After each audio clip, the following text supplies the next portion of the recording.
Pour choisir le calibre des flèches, il va nous falloir deux paramètres. La longueur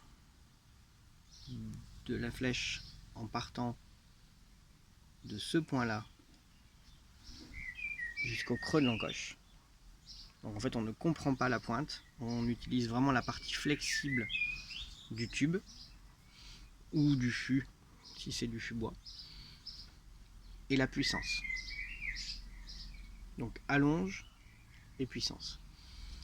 Une fois qu'on a déterminé cette allonge, si on a un clicker par exemple, on va utiliser au moins 1 pouce, donc au moins 2 cm et demi en avant du berger.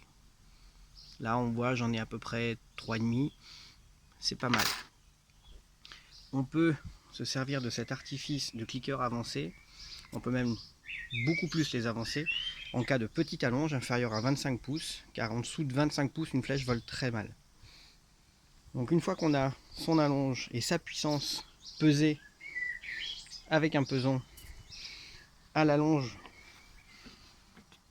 du clicker par exemple, on va se reporter sur des tableaux.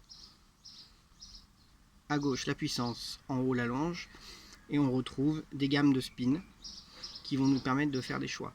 Donc ça c'est une gamme générale, mais ensuite on prend les gammes Easton qui vont vous donner tout en fonction des flèches alu, des flèches carbone, des carbones alu.